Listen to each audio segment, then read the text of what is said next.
E é claro que teria que vir do TRF4, diria Renato, porque o TRF4 ele é conivente com o Moro, sempre foi. Esse assunto, e vamos receber já o nosso primeiro convidado do programa Fórum 11h30 de hoje, o professor da Universidade Federal Fluminense, jornalista, escritor, e Felipe Pena, bem-vindo, tudo bem?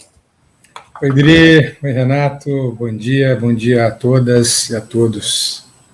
Legal. Ô, Felipe, a gente está aqui falando sobre essa decisão de ontem do TRF4 de afastar o juiz Eduardo Apio da 13ª Vara de Curitiba, que é a vara com os processos da Lava Jato, e o Eduardo Apio, que sempre foi um crítico dessa operação, dos métodos abusivos dessa operação, e agora vem essa decisão muito estranha, né? Você também não achou muito estranho um telefonema esquisito aí, com uma decisão do desembargador, que é pai do genro do Moro, sócio do escritório? Qual que é a sua impressão? Pareceu um telefonema PowerPoint, sabe? Telefonema PowerPoint da Lanhol. Meio feiteado esse telefonema, né? Meio... É uma voz parecida, mas não é a voz. Muito estranho, muito fakeado. Para mim é um telefonema PowerPoint. Não tenho poucas dúvidas sobre isso. E a que serve esse telefonema PowerPoint? É o que a gente está vendo.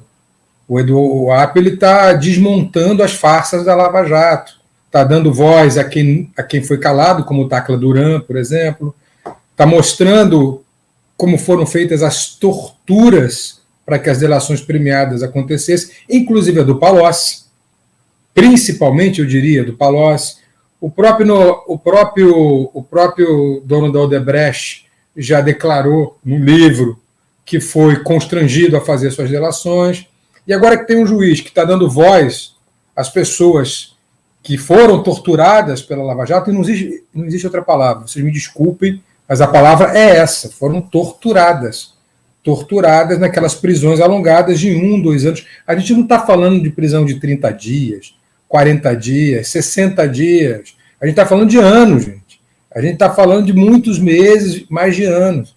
Então era uma tortura. O que foi feito com o Palocci, o que foi feito com os donos de empreiteiras, certos ou errados, tendo cometido crime ou não, eles foram obrigados a fazer delações sem ter como provar, porque eles tinham que entregar aquilo que era demandado pelos promotores, conforme a Vaza Jato mostrou. Então, meus caros, esse telefonema é um telefonema PowerPoint da Lanhol, simplesmente utilizado para descaracterizar um juiz que está fazendo o seu trabalho, pela primeira vez, o seu trabalho de forma correta.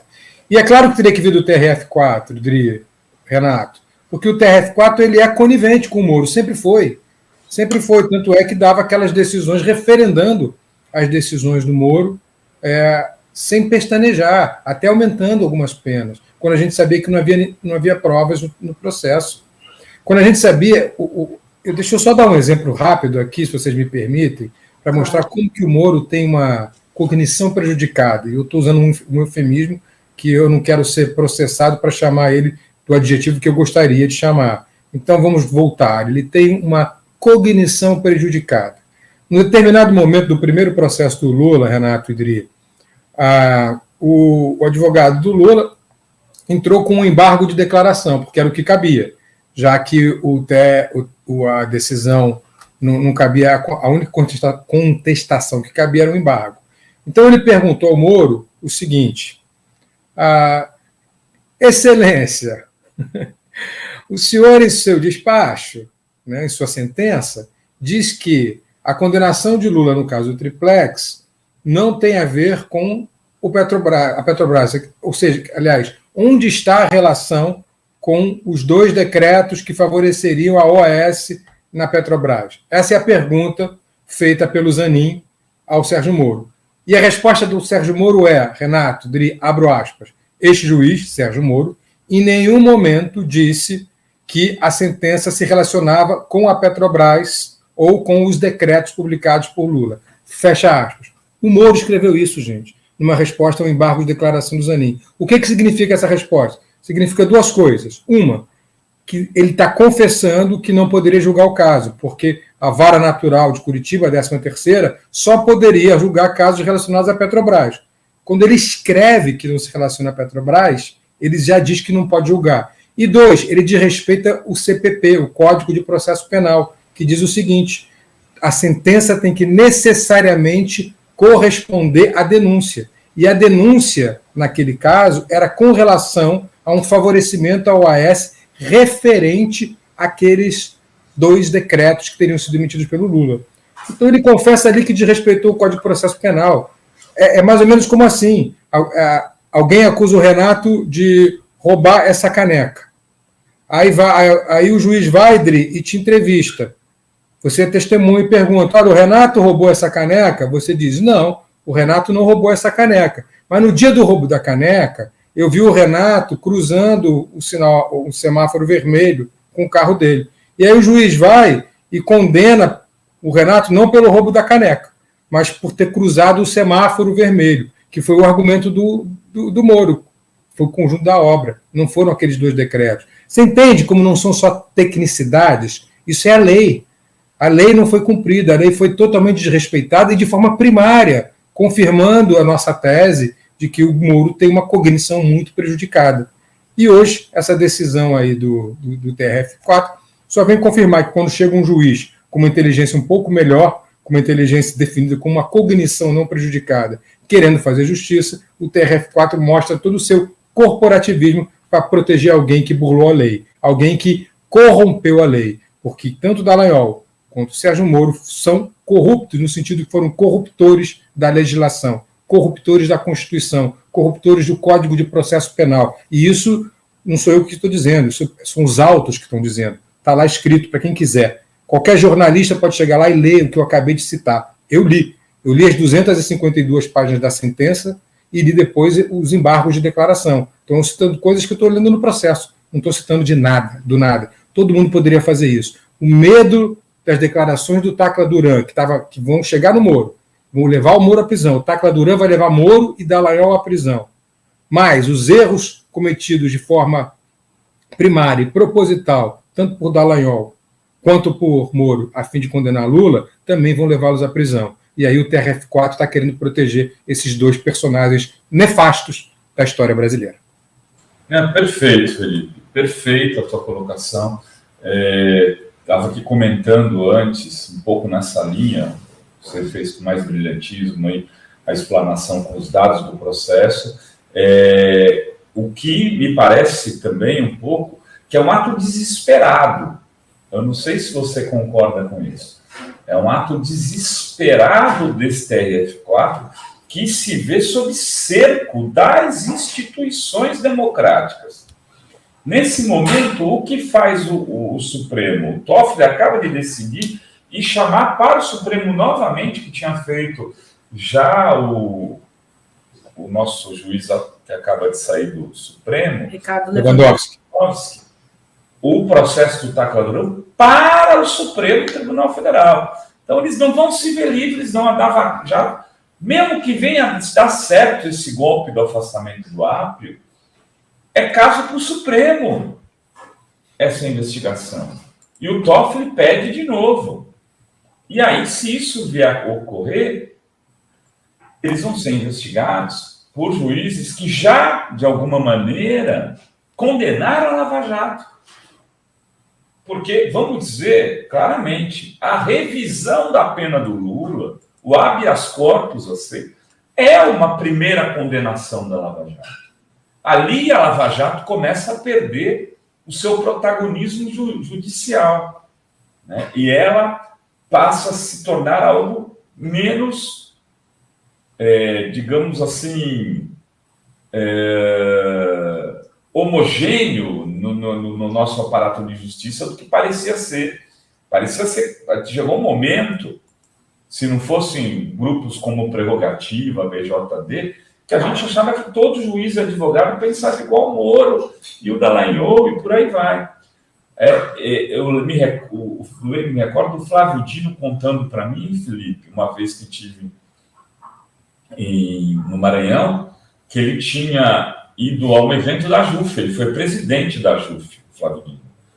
e disse que não foi cumprimentado por praticamente ninguém. Ele entrou no evento, foi governador do Maranhão, e as pessoas viravam a cara para ele. Juízes, colegas dele, alguns que ele conhecia há muitos anos.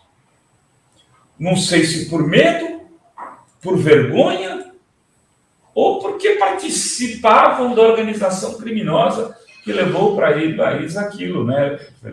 Então, assim, será que também não tem um pouco esse canto do cisne nesse desespero? Será que isso dura? Eu não sou jurista, eu não tenho esses elementos, eu não sei se você conversou com algum jurista sobre isso. Esse afastamento do ato conseguirá resistir? Será que ele vai ficar em pé? Porque os elementos que a gente tem até agora são do índice de 0 a 4 de semelhança da voz, a semelhança seria 3. Não dá nem para afirmar que a voz é dele, né? Eu diria que não vai dar certo por 2 motivos. O primeiro eu já citei. Não precisa ser jurista, Renato. É só ler os autos. É só ler a sentença. Está tudo lá. Entender um pouco do Código de Processo Penal e ler as sentenças do Moro. Está tudo lá. A inconsistência. As provas estão nos vazamentos da Vaza Jato também, das combinações de testemunhas, de sentença. Eu me lembro do caso Laura Tesler, que é um caso paradigmático. Uma promotora que foi retirada das entrevistas com testemunhas, dos depoimentos pelo Dallagnol, a pedido do Moro. Então o juiz do processo chega lá e fala para o promotor, olha, a integrante da sua equipe, ela não pode continuar inquirindo testemunhas porque ela é muito fraca. Isso é a mesma coisa que um juiz de futebol chegar no meio do jogo e dizer para um técnico de um time, tira o teu centroavante porque ele não sabe fazer gol, bota o outro que está ali no banco que ele joga melhor. Era esse o nível de conivência entre Dallagnol e Moro com vistas ao lawfare, com vistas ao objetivo final, que era condenar o Lula a qualquer preço, sem provas, sem nada. Por que eu acho que não vai durar essa intervenção do TRF4? Esse é o primeiro motivo. E o segundo motivo, não só porque o Toffoli está chamando, o Supremo vai chamar para ele esse caso, mas porque há coisas, há determinados fatores que envolvem os próprios membros do TRF4. O caso mais notório é esse que você acabou de citar, o filho de um desembargador sócio do Sérgio Moro. Então tem muito angu aí, muito caroço nesse angu, o Renato. Eles não vão conseguir se safar, não é só a volta das instituições democráticas, é isso também. Quando você volta a ter um Estado democrático relativamente bem estabelecido, até os covardes deixam de ser covardes. O que você citou aí no caso do Flávio Dino, podia ter gente envolvida, conivente, mas eu tendo a acreditar que tinha muita gente ali simplesmente covarde. Com medo de se associar a um jurista, que antes de mais nada, antes de ser político, vamos lembrar que o Dino é um jurista, ex-juiz, então, com um claro pensamento progressista de esquerda. Então, entre aqueles juízes, juristas, gente do mundo do direito, que via crescer uma operação que era ligada à extrema-direita, com vias a prender o principal, com o objetivo, a qualquer custo, de fazer lawfare e prender o principal líder da esquerda brasileira, essas pessoas se acovardam. Então, o sujeito que é amigo passa a não ser amigo. Isso é de uma mesquinhez, de uma covardia. Eu não sei vocês, Renato, mas eu tenho um certo nojo de pessoas covardes, assim. Muito, muito. Me dá um certo asco. E eu me lembro, e aí eu faço questão de citar o nome, porque eu estava no acampamento Lula Livre em Curitiba, no dia em que a polícia do Ratinho ia invadir o acampamento quando os manifestantes iam dar o boa noite Lula. Foi em 2019, no dia da prisão do Temer. Não me lembro a data certa, se fizer uma pesquisa aí no Google, dia da prisão do Temer, vão lembrar. A imprensa inteira estava, né, envolvida com a prisão do Temer. Então ninguém estava lá, não tinha imprensa no acampamento. Mas tinham 4 ou 5 juízes federais que foram visitar o Lula. Entre eles, vou citar o nome, o juiz Eduardo de Medeiros. 21 de março de 2019. 21 de março de 2019. Eu estava lá rodando um documentário com meu amigo Felipe B.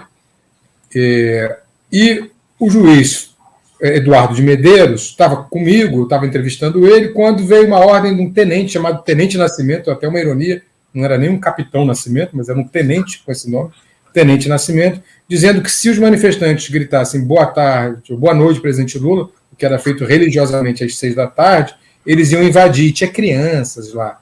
Esse juiz, então, foi comigo conversar com esse tenente Nascimento e perguntou qual era o motivo, já que aquela era uma propriedade privada que havia sido alugada pelo movimento Lula Livre, e eles podiam fazer o que quisessem sem perturbar a ordem até às 6 da tarde, não é problema, poderiam fazer. Ele disse que não queria saber de nada disso, que ele era autoridade e ia invadir, ia prender quem estivesse lá. E ele disse, o Eduardo de Medeiros, mas eu sou um juiz federal, você vai me prender? E esse tenente assim falou, vou te prender. Para você ver o nível de pessoas. Ele falou, você não pode prender um juiz federal. Só quem pode prender um juiz federal é a Polícia Federal e com ordem de um desembargador federal. Ele falou, não interessa, vou te prender do mesmo jeito. Isso é para ilustrar, Renato, gente que tem coragem, como o Eduardo de Medeiros. Um juiz que a gente tem que valorizar, um juiz do interior de São Paulo, juiz federal, que vendo o Lofer, foi prestar solidariedade no acampamento Lula Livre à prisão injusta do Lula. Guardem esse nome. Para mim, depois do Zanin, ele deveria ser indicado para o Supremo Tribunal Federal, porque é alguém que se mostrou justo, solidário e principalmente corajoso. E eu lembro do Lula dizendo, precisamos de coragem no Supremo. Esse é o juiz de coragem. Gravem esse nome, Eduardo de Medeiros. Um juiz corajoso, um juiz que defendeu a legalidade e colocou a sua cara a tapa quando a polícia invadiu o acampamento Lula Livre. Então, essas pessoas que viraram a cara para o Dino são lá do oposto disso que você mencionou, Renato. São os covardes que ficaram nesse tempo se escondendo nas barbas de outros covardes liderados por Dallagnol e por Moro. Desculpa o desabafo, mas eu tinha que falar isso para vocês. Tem uma break news aqui, com o afastamento do Apio, quem assume, sabe quem é? Quem? Não é o Capelli, nesse caso. É a Gabriela Hart. Ela que tinha pedido para ir para Florianópolis, para mudar, sair do Paraná, desiste do pedido e assume o juizado da 13ª Zona de Curitiba. É a juíza Ctrl-V, Ctrl-C, né? A juíza copia e cola. Nos processou, nos fez pagar um processo, mas a vida... Olha, o mundo gira. Nos processou e ganhou, porque ganhou no TRF4. É uma coincidência. Rapaz, é muita coincidência. Né? Mas deve haver a correção é Edevaldo Medeiros, né? Edevaldo Medeiros, isso mesmo. Eduardo. Eu falei Eduardo, perdão, Edevaldo Medeiros. Esse é um juiz que tem que ser lembrado pela sua coragem de enfrentar o sistema. Estava todo contrário a ele. Ele, inclusive, sofreu processos, viu, Renato? Exato, por criticar a Lava Jato. Por criticar a Lava Jato, ele sofreu processo. Então, é alguém que tem que ser muito valorizado. Faço sempre questão de citar o nome dele. Guardem esse nome, Edevaldo Medeiros. Vou tentar trazê-lo aqui, né, Rovai? Aqui para... Se quiser, eu dou o contato. Favreto também, né? O Favreto, lembra? Que deu a decisão de soltar o Moro, e aí o Moro, que estava de férias, foi Favreto, lá derrubar a decisão, né, Rovai? Favreto, que segundo o nosso amigo Fernando Fernandes, é uma pessoa que está na mira aí para futuros cargos, e eu acho muito bom também, que ele mostrou uma coragem imensa de dar ali o habeas corpus para a saída do Lula naquele dia, naquele domingo. Eu me recordo que eu estava caminhando aqui pelas praias de Santos e estava longe.